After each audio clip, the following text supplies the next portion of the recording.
اعوذ باللہ من الشیطان الرجیم، بسم اللہ الرحمن الرحیم۔ برادران عزیز، آج کی اس نشست میں حضور نبی اکرم صلی اللہ علیہ وسلم کی احادیث پیش کرنے کی سعادت حاصل کی جائے گی۔ اللہم صلی علی سیدنا محمد وعلی علی سیدنا محمد وبارک وسلم۔ جناب غزیف بن حارث رحمۃ اللہ علیہ بیان کرتے ہیں کہ ایک آدمی سیدنا ابو عبیدہ بن جراح رضی اللہ تعالیٰ عنہ کے پاس آیا۔ اس وقت وہ بیماری میں مبتلا تھے، تو اس آدمی نے کہا امیر کا اجر کیسا ہے؟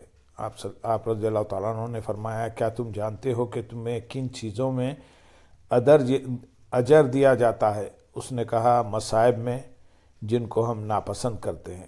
آپ رضی اللہ تعالیٰ عنہ نے فرمایا جو تم اللہ کے راستے میں خرچ کرتے ہو اس پر تمہیں اجر دیا جاتا ہے اور اللہ تعالیٰ کی طرف سے تم پر خرچ کیا جاتا ہے۔ پھر آپ نے کجاوے کا سارا سامان شمار کیا، یہاں تک کہ گھوڑے کی لگام بھی شمار میں لائی، یعنی ان چیزوں میں بھی اجر ہے، اور فرمایا لیکن یہ تکلیف جو تمہارے جسموں میں پہنچتی ہے اس کی وجہ سے اللہ تعالیٰ تمہاری خطائیں مٹا دیتا ہے۔ اللہم صلی علی سیدنا محمد وعلی علی سیدنا محمد وبارک وسلم۔ سیدنا ابو سعید خدری اور ابو ہریرہ رضی اللہ تعالیٰ عنہ بیان کرتے ہیں کہ نبی کریم صلی اللہ علیہ وسلم نے فرمایا مسلمان کو جو بھی تھکاوٹ، بیماری، پریشانی، غم، تکلیف یا صدمہ پہنچتا ہے، حتیٰ کہ اس کو جو کانٹا بھی لگتا ہے تو اللہ تعالیٰ اس کی وجہ سے اس کی خطائیں معاف فرما دیتا ہے۔ جناب عبد الرحمن بن سعید رحمۃ اللہ علیہ اپنے والد سے روایت کرتے ہیں، انہوں نے کہا کہ میں سیدنا سلمان فارسی رضی اللہ تعالیٰ عنہ کے ساتھ تھا اور انہوں نے کندہ مقام میں ایک مریض کی عیادت کی۔ جب وہ مریض کے پاس پہنچے تو فرمایا خوش ہو جاؤ، بے شک مومن کی بیماری کو اللہ تعالیٰ اس کے لیے گناہوں کا کفارہ اور اپنی رضا کا سبب بنا دیتا ہے، اور بے شک فاجر آدمی کی بیماری ایسے اونٹ کی مانند ہے جسے اس کے گھر والوں نے باندھ دیا پھر چھوڑ دیا، وہ اونٹ نہیں جانتا کہ کس لیے اسے باندھا گیا اور کس لیے اسے چھوڑ دیا گیا۔ سیدنا ابو ہریرہ رضی اللہ تعالیٰ عنہ بیان کرتے ہیں کہ نبی کریم صلی اللہ علیہ وسلم نے فرمایا کہ مومن مرد اور مومن عورت کو اس کے جسم میں، اس کے اہل و عیال میں اور اس کے مال میں کوئی نہ کوئی آزمائش آتی رہتی ہے، یہاں تک کہ وہ اللہ تعالیٰ سے اس حال میں ملاقات کرے گا کہ ان مصائب اور تکالیف کی وجہ سے اس پر کوئی گناہ باقی نہ ہوگا۔ جناب محمد بن عمرو رحمۃ اللہ علیہ سے بھی اسی طرح مروی ہے، اس میں فی ولدی اس کی اولاد میں کہ اضافہ زائد ہے۔ اللہم صلی علی سیدنا محمد وعلی علی سیدنا محمد وبارک وسلم۔ سیدنا ابو ہریرہ رضی اللہ تعالیٰ عنہ فرماتے ہیں کہ ایک دیہاتی آیا، نبی کریم صلی اللہ علیہ وسلم نے اسے پوچھا کیا تجھے کبھی ام ملدم نے بھی پکڑا ہے؟ اس نے کہا ام ملدم کیا ہے؟ آپ صلی اللہ علیہ وسلم نے فرمایا جلد اور گوشت کے درمیان حرارت و گرمی یعنی بخار۔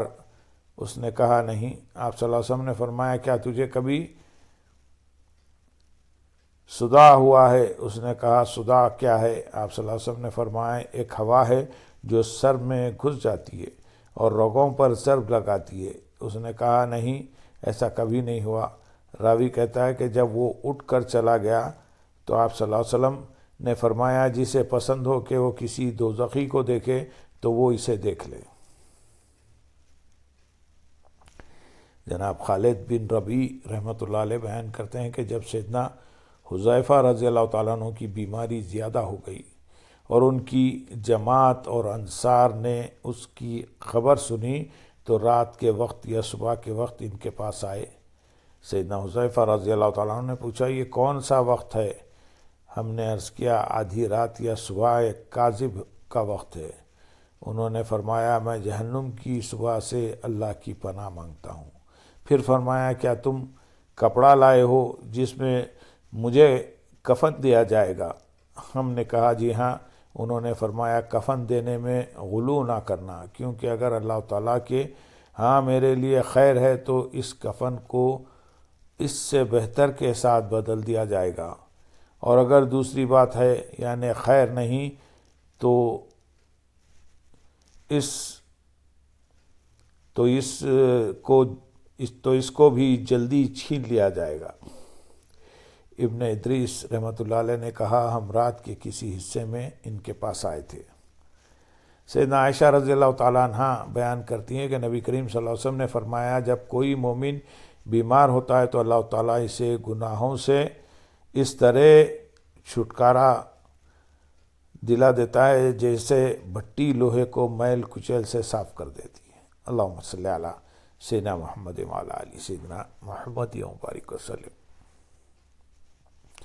سیدنا عائشہ رضی اللہ تعالیٰ عنہ سے روایت ہے کہ نبی کریم صلی اللہ علیہ وسلم نے فرمایا مسلمان کو جو بھی کوئی مصیبت پہنچتی ہے، دکھ درد ہو یا کوئی بیمار ہو، وہ اس کے گناہوں کا کفارہ بن جاتی ہے، حتیٰ کہ وہ کانٹا بھی جو اسے چبھتا ہے یا کوئی چوٹ، یہ سب اس کے گناہوں کا کفارہ بن جاتی ہے۔ سیدنا عائشہ بنت سعد رضی اللہ تعالیٰ عنہ بیان کرتی ہیں کہ ان کے والد سیدنا سعد بن ابی وقاص رضی اللہ تعالیٰ عنہ نے بیان کیا کہ میں مکہ مکرمہ میں سخت بیمار ہو گیا۔ نبی کریم صلی اللہ علیہ وسلم میری عیادت کے لیے تشریف لائے۔ میں نے عرض کیا اے اللہ کے رسول صلی اللہ علیہ وسلم، میں مال چھوڑ رہا ہوں اور میری صرف ایک بیٹی ہے، کیا میں اپنے مال میں سے 2/3 مال کی وصیت کر دوں اور 1/3 چھوڑ دوں؟ آپ صلی اللہ علیہ وسلم نے فرمایا نہیں۔ میں نے عرض کیا کیا میں نصف کی وصیت کر دوں اور نصف بیٹی کے لیے چھوڑ دوں؟ آپ صلی اللہ علیہ وسلم نے فرمایا نہیں۔ میں نے پھر عرض کیا کیا 1/3 کی وصیت کر دوں اور 2/3 اس کے لیے چھوڑ دوں؟ آپ صلی اللہ علیہ وسلم نے فرمایا 1/3 کی وصیت کر سکتے ہو اور 1/3 بھی زیادہ ہے۔ اس کے بعد آپ نے اپنا ہاتھ مبارک میری پیشانی پر رکھا، پھر میرے چہرے اور پیٹ پر پھیرا اور دعا کرتے ہوئے فرمایا اے اللہ سعد کو شفا عطا فرما اور اس کی ہجرت کو پورا فرما۔ پس میں آج تک آپ کے دست مبارک کی ٹھنڈک کو اپنے جگر میں محسوس کرتا ہوں جب بھی مجھے اس کا خیال آتا ہے۔ اللہم صلی علی سیدنا محمد وعلی آل سیدنا محمد وبارک وسلم۔ سیدنا عبداللہ بن عمر رضی اللہ تعالیٰ عنہ بیان کرتے ہیں کہ نبی کریم صلی اللہ علیہ وسلم نے فرمایا جب کوئی شخص بیمار پڑ جاتا ہے تو اس کے لیے ان اعمال کا ثواب بھی لکھ دیا جاتا ہے جو وہ صحت مند ہوتے ہوئے کیا کرتا تھا۔ سیدنا انس رضی اللہ تعالیٰ عنہ بیان کرتے ہیں کہ نبی کریم صلی اللہ علیہ وسلم نے فرمایا اللہ تعالیٰ جس مسلمان کو بھی جسمانی تکلیف میں مبتلا فرما دیتا ہے تو جب تک وہ بیمار رہے اس کے لیے ان اعمال کا ثواب بھی لکھا جاتا ہے جو وہ حالت صحت میں کیا کرتا تھا۔ اگر اللہ تعالیٰ اسے عافیت دے دے تو میرا خیال ہے کہ آپ صلی اللہ علیہ وسلم نے یہ فرمایا کہ اسے گناہوں سے دھو دیتا ہے اور اگر اسے فوت کر دے تو بخش دیتا ہے۔ سیدنا انس رضی اللہ تعالیٰ عنہ نبی کریم صلی اللہ علیہ وسلم سے اسی طرح روایت کیا ہے، اس میں یہ الفاظ زائد ہیں، پھر اگر وہ اسے عافیت دے دے تو اسے دھو دیتا ہے۔ اللہم صلی علی سیدنا محمد وعلی آل سیدنا محمد وبارک وسلم۔